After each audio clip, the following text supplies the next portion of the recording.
성경 봉독하도록 하겠습니다. 요한복음 14장 1절부터 11절 말씀입니다. 요한복음 14장 1절부터 11절 말씀입니다. 제가 가진 성경으로는 신약성경 172쪽에 있습니다. 제가 읽겠습니다. 너희는 마음에 근심하지 말라. 하나님을 믿으니 또 나를 믿으라. 내 아버지 집에 거할 곳이 많도다. 그렇지 않으면 너희에게 일렀으리라.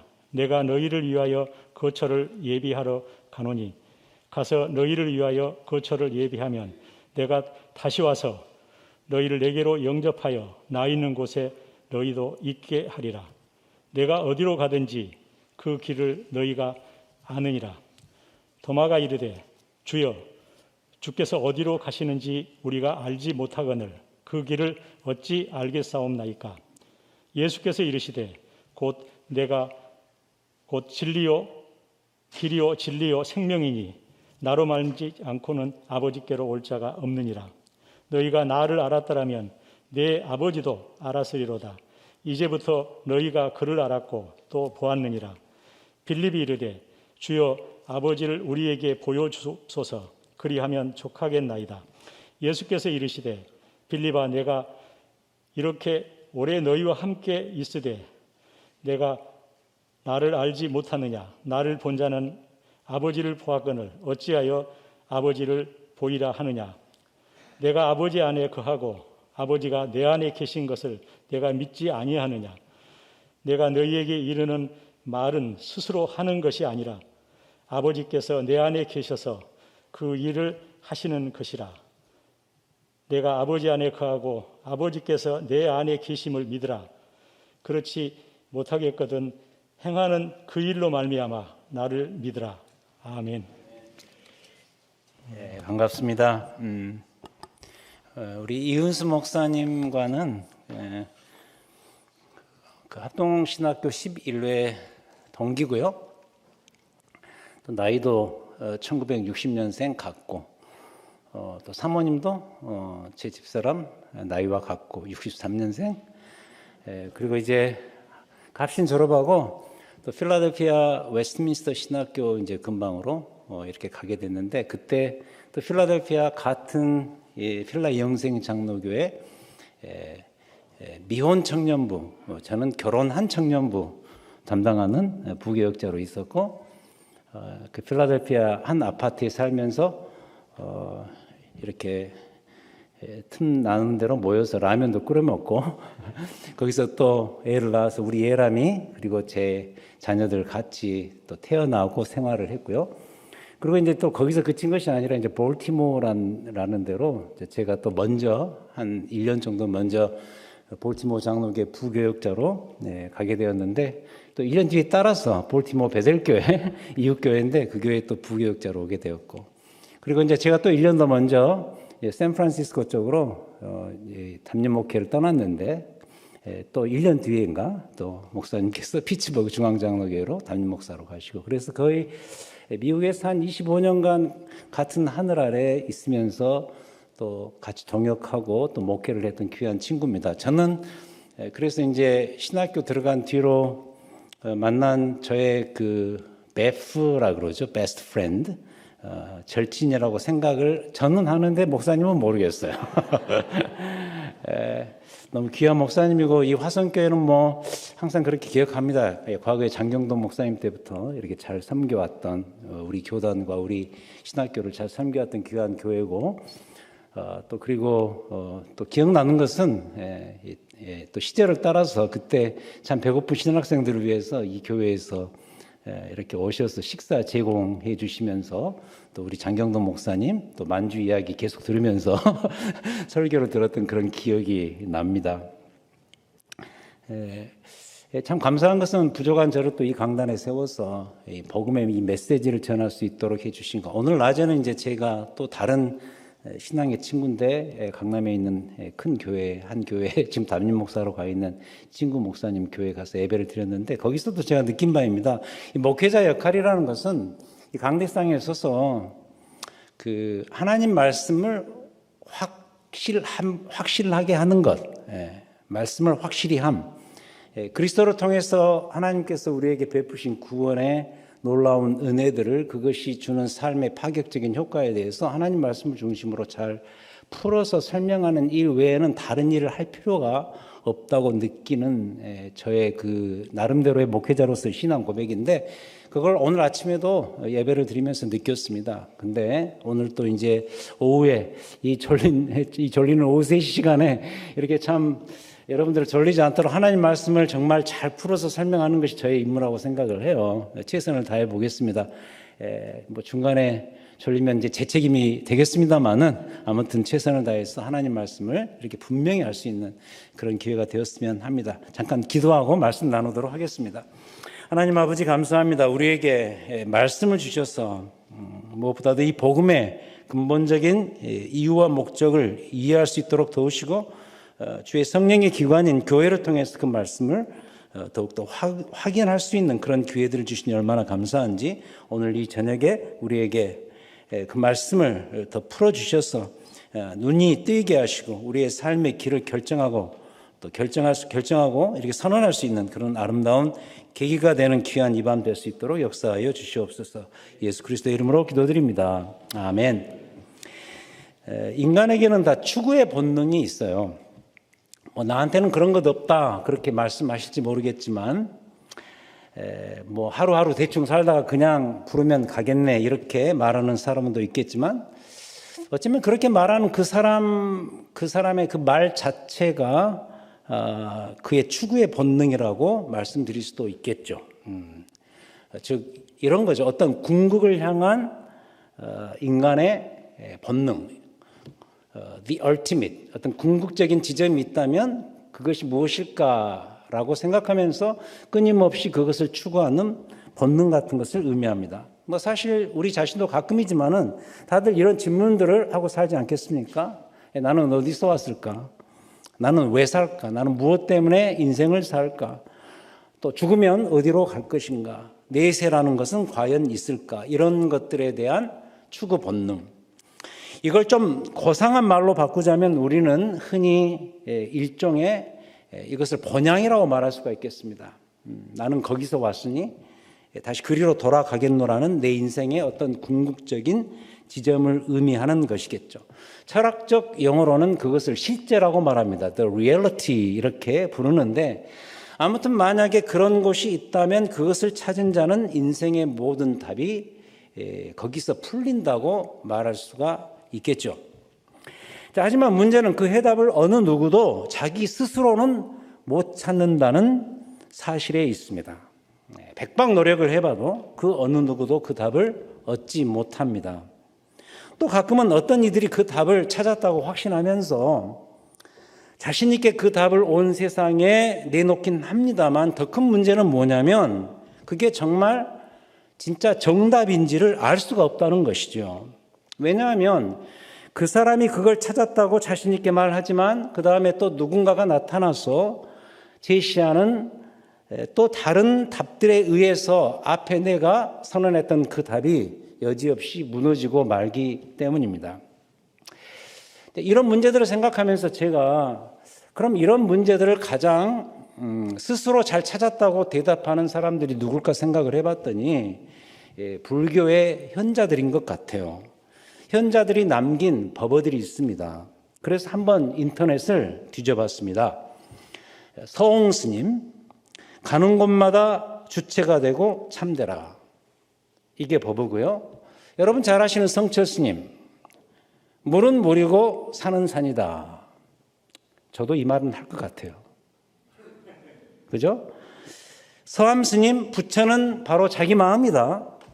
그리고 이제 제 이름과 비슷한데 숭산 스님, 이분은요 굉장히 특히 해외에 잘 알려진 대단한 분입니다. 이분이 무슨 이야기를 했냐면 생각을 끊으면 내가 곧 너.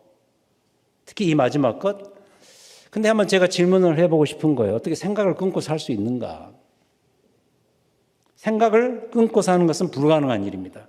아무튼 이러한 말들이 평생을 수고하면서 사신 그 위대한 분들의 입에서 나오긴 했습니다만은 그럼에도 이 짧은 표현 하나로서 우리가 추구하고자 하는 그 본향과 궁극을 다 설명하기에는 너무나도 빈약하다는 생각을 지울 수가 없는 것이죠.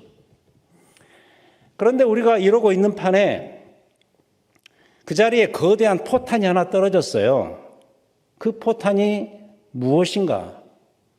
바로 그리스도라는 포탄입니다. 오늘 말씀, 특히 오늘 이 말씀은 예수님의 마지막 고별 설교가 담긴 요한복음의 다락방 강화의 한 부분인데, 이 말씀을 포함해서 다락방 강화 전체가 특별히 바로 이런 문제를 더 잘 말해주는데, 그것은 이 안에서 오가는 많은 질문과 대답들에서 그대로 다 드러난다는 것이죠. 예를 들어서 예수님의 제자들이 예수님을 향해서 던진 질문들을 보자고요. 아시다시피 예수님의 제자 중에 이 도마는 원래부터 의심이 많은 사람이었습니다. 그래서 그가 이런 질문을 던지죠. 5절에서 주여 주께로 어디로 가시는지 우리가 알지 못하거늘 그 길을 어찌 알겠사옵나이까? 이 질문은 바로 앞에 예수님의 가르침에 대해서 그가 묻고 있는 질문이거든요. 예수님께서 바로 앞에서 2절, 3절에서 뭐라고 말씀하시는가? 내 아버지 집에 거할 곳이 많도다. 그렇지 않으면 너희에게 일렀으리라. 내가 너희를 위하여 거처를 예비하러 가노니. 3절, 가서 너희를 위하여 거처를 예비하면 내가 다시 와서 너희를 내게로 영접하여 나 있는 곳에 너희도 있게 하리라. 라는 예수님의 알듯 말듯한, 그러면서도 분명히 무언가를 확실히 지시하는 이 말씀에 대한 이 도마의 의심 섞인 질문. 주께서 어디로 가시나이까? 사실 이 도마의 이런 질문은 우리에게도 얼마든지 있을 수 있는 질문입니다. 우리가 이런 질문을 수시로 하죠. 주여 어디로 가시나이까? 내가 주를 따라야 된다면 내가 가야 될 그 길은 무엇입니까? 라는 그런 궁극을 향한 그런 질문들을 우리는 우리 주님께 물론이고 더 나아가서 일반적으로 우리의 삶 속에서 흔히 하고 있는 그런 질문이라는 사실이죠. 그럼 도마만 그러한가? 아니죠. 여기에 또 다른 제자가 등장하는데 빌립입니다. 빌립이 여기 한목기입니다. 8절에서 이런 질문을 그가 합니다. 빌립이 이르되 주여 아버지를 우리에게 보여주시옵소서. 그리하면 족하겠나이다. 빌립이 이렇게 묻는 것은 그가 가지고 있는 특성 때문이거든요. 빌립이라는 사람은 어떤 사람인가? 모든 것이 자기의 눈안에 현실로 들어와야 직성이 풀리는 그런 사람이거든요. 그 좋은 예가 바로 그거였죠. 요한복음 6장에 보면 오병이어 기적의 스토리가 나오는데, 그 기적이 일어나기 이전에 예수님께서 빌립에게 이런 질문을 하시죠. 우리가 어디서 떡을 사서 이 많은 사람들을 먹이겠느냐? 이런 질문을 하시죠. 빌립 입장에서는 이게 현실적으로 말이 안 된다고 판단해서 200데나리온이라는 엄청난 거금으로 떡을 사 먹여도 이 많은 사람들을 다 현실적으로 먹일 수 없다고 그가 대답합니다. 여러분 그런 사람 있지 않습니까? 모든 것을 숫자로 따지는 사람, 무언가를 이야기하면 금방 계산과 견적이 나오는 그러한 사람, 합리적인 사람, 모든 것이 눈에 보이는 나의 가시권 안으로 들어와야 모든 것이 풀리는 그러한 사람. 어쩌면 빌립은 그런 사람이었던 것이죠. 그런데 그랬던 그가 여기서도 예수님께 비슷한 질문을 하나 던지고 있단 말이죠. 주여 아버지를 우리에게 눈으로 보여주시옵소서. 그리하면 족하겠나이다. 이 족하겠나이다는 우리식으로 표현하면 내가 믿어드리겠나이다. 이런 이야기죠. 이런 제자들의 질문. 어쩌면 설교 시작 지점에서 말씀드렸던 어떤 궁극에 대한 문제, 우리 인생의 본향에 대한 주제에 해당되는 것들입니다. 그리고 이미 예로 설명드린 불교 스님들의 마지막 법어 같은 질문들. 그래서 우리 각자도 정말 알게 모르게 이런 식의 질문들을 던지면서 살아가고 있단 말이죠. 내 인생의 본향은 과연 존재하는 것일까? 바로 이거다. 내가 정말 찾고 찾던 것이 바로 이거다. 이런 것이 과연 존재하기는 한 걸까? 혹시라도 기독교에서 말하고 있는 천국이 그럼 그러한 곳일까? 그리고 나는 죽으면 어찌 될 것인가? 이런 질문들, 오늘 새 가족 환영회인데 이미 신앙생활을 하시다 오신 분들도 계시겠지만 이제 복음의 언저리에 뭔가 내 자신의 인생의 숟가락을 얹기 위해서 이 자리에 어떤 이 궁극을 향한 리지의 번향을 향한 어떤 추구성을 가지고 교회 문을 두드리신 그런 분도 계실 거란 말이죠. 다 이런 질문들을 우리가 하고 삽니다. 그럼에도 불구하고 여기에 대해서 답을 쉽게 내릴 수 없는 이유가 있는데 그것은 내게도 이런 도마의 의심이 있고 빌립이 추구했던 현실적인 감각 같은 것이 존재하기 때문입니다. 그래서도 우리는 매일매일 이런 질문을 하고 사는 것이죠. 주님, 저 도대체 어떻게 해야 될까요? 특별히 나 죽으면 어떻게 될까요? 그 천국이라는 것이 과연 존재할까요? 당최 모르겠습니다. 좀 알려주십시오라는 이런 궁금함. 근데 이게 지금의 우리만 그러고 있는 것이 아니라 지금까지 있어온 수많은 학자와 구도자들도 다 이래 왔어요. 여기에요. 우리에게 꽤 알려진 C.S. 루이스라는 사람이 있죠. 이 인물도 여기에 포함되거든요. 그는 영국의 캠브리지 대학의 교수였습니다. 화려한 필치의 문필가였고 문학가이기도 했죠. 그는 자신의 모든 지성을 동원해서 이런 우리가 고민하는 인생의 번향을 찾으려고 무진 애를 썼던 사람이었습니다. 이걸 찾기 위해서 그는 한때 포기도 해보았고 좌절도 해보았고 또 주장까지도 해보았습니다. 그러던 중에 그에게 정말 경악할 만한 사건이 하나 벌어졌죠. 그게 뭐냐? 이 궁극의 실제는 인간의 역사와 동떨어진 어떤 저 피안의 세계에 우리와 상관없이 막연하게 존재하는 그런 존재가 아니고 그 궁극의 실제가 우리 인간 역사 속으로 침투했다는 사실을 드디어 깨닫게 된 거예요. 그 깨닫게 된 날 그가 드디어 두 손을 들고 하나님 앞에 백기항복을 하게 되죠. 그러면서 그는 이런 아이러니한 표현을 썼습니다. 런던의 가장 우울한 밤이었다.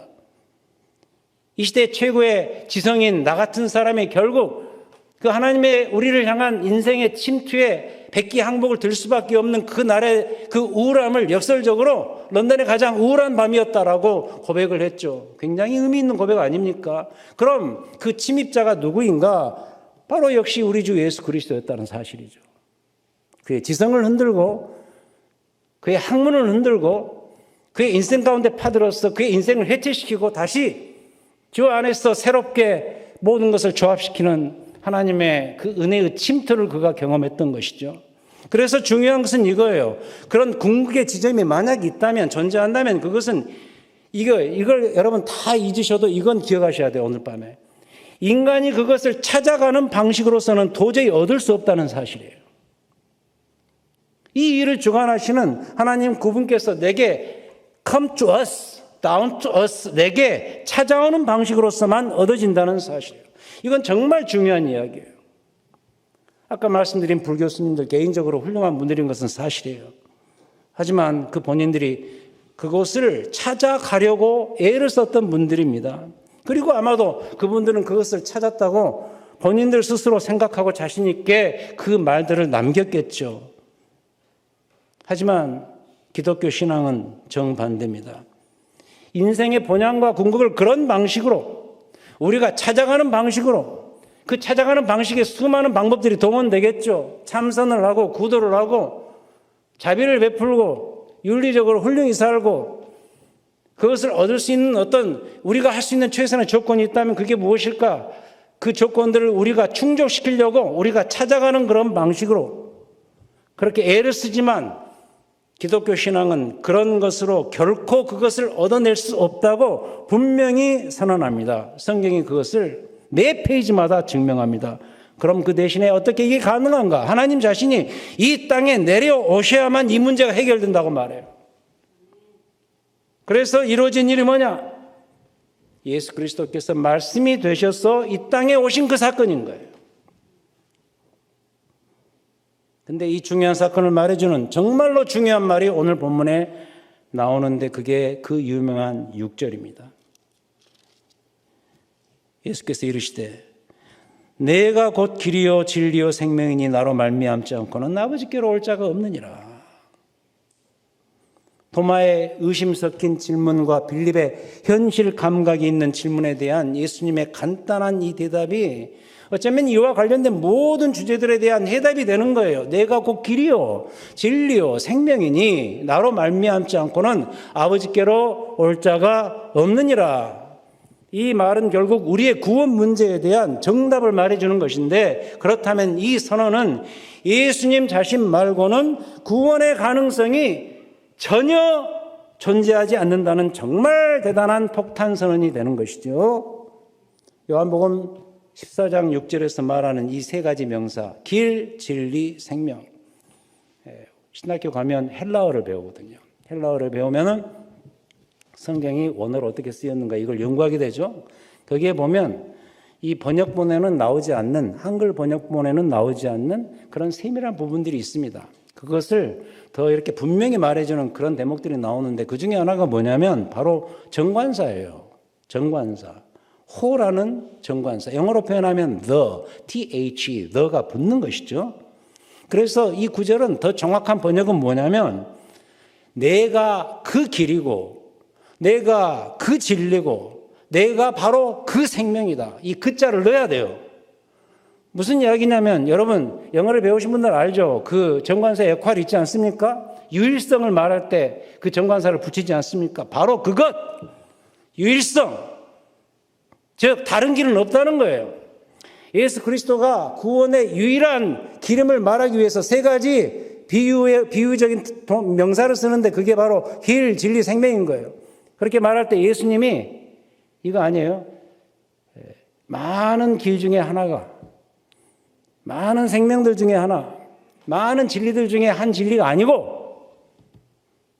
옵션이 아니고 예수님만이 유일하게 그 길이고 그 진리고 그 생명이라는 그런 선언이니, 이 말이 얼마나 대단한 폭탄 선언인가 이걸 알라는 것이죠. 이렇게까지 말씀하시는데 우리는 여기에 대해서 이런 식의 반문을 하곤 하죠. 아니, 예수가 자기가 뭔데 유일한 구세주야. 이런 식으로 생각했던 사람들이 예수님 당시에, 예수님 주변에도 많았죠. 매우 적극적인 자세로 반대했던 사람들이 누구냐?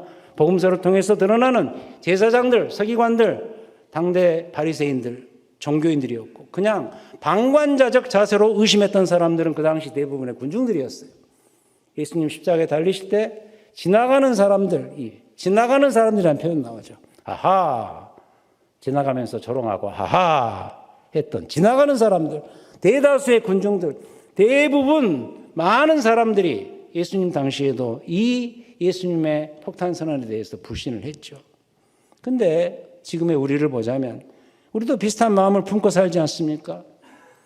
이런 항변이 있죠. 아니, 예수 자기가 뭔데 함부로 세상의 유일한 구세주라고 말하는 거야. 그럴 리가 없어. 이 세상에 신들이 얼마나 많이 존재하는데 자기만이 유일한 신이라고 말하는가, 정말 교만하네. 이렇게까지 우리가 생각을 하죠. 그러면서 매우 합리적으로, 매우 친절하게 이런 제안까지 하죠. 구원은 얼마든지 다른 신들을 통해서도 가능하지. 세상에 많은 종교들이 지금 현실적으로 있잖아. 그래서 그들이 가는 길은 다 달라 보일지라도 결국 저 위에서는 하나로 다 합해지는 거야 라고 친절히 이야기하겠죠. 하지만 과연 그럴까? 우리가 이 다원주의라고 이야기를 하죠. 종교 다원주의. 굉장히 친절해 보이고 나이스해 보이지만 과연 진짜 그러할까? 우리가 얻는 이 구원이라는 것이 이토록 친절하고 합리적인 방식으로 얻어지는 그런 것일까? 그래서 예수님은 이렇게 생각하는 제자들과 우리들에게 이에 대해서 더 강력한 어조로 말씀하시죠. 14장 6절을 더 뛰어넘어서 심지어는 이렇게 이야기하네요. 9절, 나를 본 자는 아버지를 보았거늘. 나를 본 자가 하나님을 보았다. 심지어 10절에서 내가 아버지 안에 거하고 아버지는 내 안에 계시는 것을 너희가 믿지 않느냐라고 이렇게 외치시죠. 초강력적인 선언이고 더 센 폭탄 선언인 것이죠. 그래서 지금 예수님이 지금 말씀하시는 이 순간, 제자들 앞에서 말씀하시는 이 순간, 이 일은 지금 일어나고 있는 중이에요. 폭풍이 휘몰아치듯이 일어나고 있는 중이죠. 곧 있으면 올라가실 십자가 사건으로서 이 모든 일들은 완벽하게 성취가 될 거예요. 아버지 하나님은 아들 그리스도 안에서 자신의 실체를 완전히 드러내실 것이고 성취시킬 것이에요. 아버지 하나님은 아들 그리스도 안에서 자신의 실체를 완벽히 드러내시고 하나님이 다스리시는 곳과 장소 역시 아들의 십자가에 올라가심을 통해서 모든 것이 준비되고 성취될 거예요. 아까 말씀드렸던 2절부터 3절이 바로 그 이야기죠. 인물로 말하면 예수 그리스도 자신이고 사건으로 말하면 그리스도의 십자가가 아버지 하나님께서 아들 그리스도 안에서 드러내시고자 하는 모든 내용들입니다. 그래서 결론적으로 답은 이거 하나뿐입니다. 예수 그리스도와 그분이 하신 일이 다 천국에 있는 모든 것들을 있는 그대로 다 보여준다는 사실. 11절이 그 이야기죠. 내가 아버지 안에 거하고 아버지께서 내 안에 계심을 믿으라. 그렇지 못하겠거든. 행하는 그 일로 말미암아 나를 믿으라. 결론적으로 그리스도를 믿으면 어느 누구든 천국을 소유할 수 있습니다. 다시 말해서 설교 초대에서 말씀드렸던 인생의 궁극과 본향을 그도 소유할 수 있습니다. 조건은 딱 하나입니다. 이 땅에 오신 그리스도를 믿을 때 유일하게 가능합니다. 그리고 그동안 있어왔던 인류의 더덥고 수많은 고민들이 우리 주 예수 그리스도 안에서 완전히 다 해결될 것입니다. 근데 다시 태클을 한번 걸어보자고요. 그럼에도 불구하고 우리 인간에게 남아있는 딱 한 가지 어려운 숙제가 있는데 그것은 저는 이 본문과 관련해서 경험이라고 생각을 해요. 경험. 인간은 다 그래요. 빌립처럼 경험하지 않으면 깨달음에 다들 한계를 느낀다는 것이죠. 우리 이런 말 많이 하죠. 너 진짜 봤냐? 너 만져봤냐? 진짜로 만져봤냐? 이런 질문 같은 것들이죠. 여러분 솔직히 그렇지 않습니까? 우리가 매일 경험하는 바이지만 우리의 신앙이 우리의 경험 안에 갇히게 될 때 신앙은 더 이상 자라지 못하는 것을 보지 않습니까? 그래서 우리의 신앙은 경험을 뛰어넘어야 해요. 그래야 신앙이 무르익어요. 그런데 그런 한계와 그런 한계를 극복하고자 하는 그런 우리의 믿음이 우리 안에 있긴 하지만 그런데 이와 관련해서 진짜로 감사한 것이 본문 안에서 발견되는데 오늘 본문에 그게 소개되고 있어요. 그런 우리의 한계를 잘 아시고서 가장 확실한 경험의 축복을 주님이 마지막으로 허락하셨습니다. 그게 뭔지 아십니까? 우리의 가장 확실한 경험, 바로 예수 그리스도 자신입니다. 오늘 이 말씀에서도 분명히 선언하고 계십니다. 9절 후반부, 나를 본 자는 아버지를 보았거늘 어찌하여 아버지를 보이라 하느냐. 한마디로 나를 보아라. 그러면 하나님을 보는 것이다. 나를 만져라. 그럼 너는 하나님을 만지는 것이다. 바로 이런 뜻이죠. 그래서 하나님은 그리스도 안에 거하시고 그리스도를 통해서 자신을 드러내시죠. 11절. 오죽했으면 요한이 그의 서신의 출발 지점에서 이런 말을 했을까요? 요한 사도는 이런 감각적인 표현들을 많이 동원해서 우리에게 복음을 설명하는데 요한일서 1장에서 이런 이야기를 하죠. 태초부터 있는 생명의 말씀에 관하여는 우리가 들은 바고 눈으로 본 바고 심지어 자세히 보고 우리의 손으로 만진 바라 이 생명에 나타내신 바 된지라 이렇게 말합니다. 그래서 이제 마지막으로 묻고 싶어요, 여러분. 그렇다면 이 자리에 계신 여러분, 이런 그리스도를 만나고 경험하시는지 묻고 싶어요. 꼭 단지 우리 새 가족만이 아니라 이 자리에 계신 모든 여러분들께 묻고 싶은 질문. 과연 이러한 그리스도를 만나고 경험하셨는가? 오늘 말씀에 가장 핵이 되는 구절은 14장 6절이겠죠. 내가 곧 길이요 진리요 생명이니 나로 말미암지 않고는 아버지께로 올 자가 없느니라. 아까 말씀드린 그 버전으로 다시 이야기하죠. 내가 바로 그 길이고 그 진리고 그 생명이니 나로 말미암지 않고는 아버지께로 올 자가 없느니라. 여러분 이런 생각 안 해보셨나요? 이 구절 하나 때문에 온 세상의 판도가 완전히 뒤바뀐 건 말이죠. 우리 뭐 아니면 도라는 말을 많이 하지 않습니까? 이것 아니면 저것입니다. 영어로 표현하면 either or입니다. both and, 이것도 저것도 함께, 이런 것 말고 예수님의 이 선언은 불편하지만 뭐 아니면 도입니다. 이 말 한마디에 자기 인생을 걸었던 그 사람들이 이 세상에 한둘이 아닙니다. 지난 2000년이 그랬습니다. 2000년 교회 역사 가운데 이 말 한마디에 자신의 인생의 승부수를 던졌던 수많은 사람들이 있었습니다. 복음의 증인들, 선교사들, 주의 종들, 그리고 주의 백성들. 반대로 이 말 무시했다가 큰 코 다친 사람들 역시 한둘이 아닙니다. 그런 점에서 이런 생각 안 해보셨어요? 예수님은 바로 이 말 때문에 인류의 최대의 거짓말쟁이 아니면 인류 최대의 진짜 구세주, 이 둘 중 하나입니다. 가운데는 없습니다. 예수님이 내가 그 길인지 생명인지 나도 조금 헷갈린다. 한번 좀 따라와 볼래? 이러셨어요? 아니에요. 내가 그 길이고 내가 그 진리고 그 생명이라 그랬어요. 그 말은 뭐죠? 진짜 그런 분이신지 아니면 인류 최대 사기꾼이든지. 어때요? 여러분도 그 둘 중에 하나 결단하셔야 돼요. 중간이라는 거 없어요. 딱 가운데 걸쳐 있다가 예수님이 진짜 그럴 것 같으면 이윤수 목사님 설교 듣고 진짜 그럴 것 같네? 그날 탁 갔다가 월요일 날 또 무슨 일이 벌어져요? 아닌 것 같은 일이 벌어져요? 그럼 또 그렇게 갔다가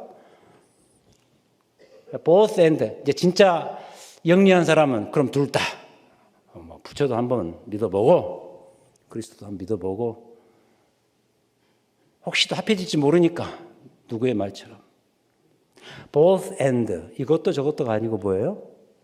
이것이냐 저것이냐. 이 말에 무게감이 있어요. 내가 그 길이고 그 진리고 그 생명이다. 진짜 길이고 진짜 생명이든지 아니면 전혀 아니든지 이 둘 중 하나인 거예요. 이럴 수도 있고 아닐 수도 있고 또 아님 말고 이런 건 예수님께 없습니다. 그래서 결론적으로 여러분들의 목회자인 이윤수 목사님도 또 제가 목회하고 있는 교회의 한 담임 목사로서 제가 믿고 여러분들이 믿고 있고 우리가 믿고 있는 이 예수님의 당당한 선언에 의지하여서 이제 마지막으로 당당한 선언을 하고 설교를 마치려고 해요. 그것은 유일성입니다. 예수 그리스도 그분만이 우리의 유일한 길이고 진리고 생명이다. 이 사실에 대한 이 진술에 대한 분명한 여러분의 자기 확신적 고백, 이게 여러분들을 살리고 여러분들의 인생의 방향을 바꾼다는 거죠.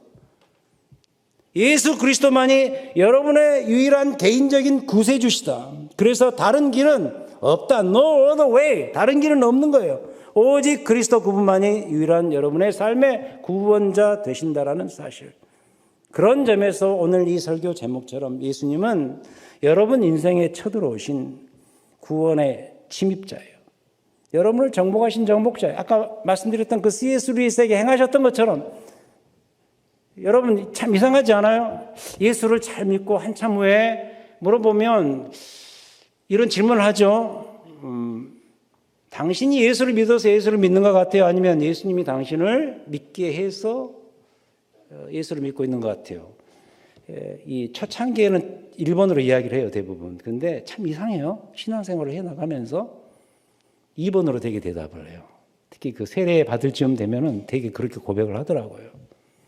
내가 믿었던 것 같지만, 빌리 그레암 집회, 엑스플로 74, 이런 거 있었죠. 그리고 부흥 집회 하면은 예수 믿으실 분 일어나십시오. 그러면 벌떡, 저도요, 틈만 나면 일어났었어요. 몇 번 일어나는지 모르겠어요. 계속 일어났어요.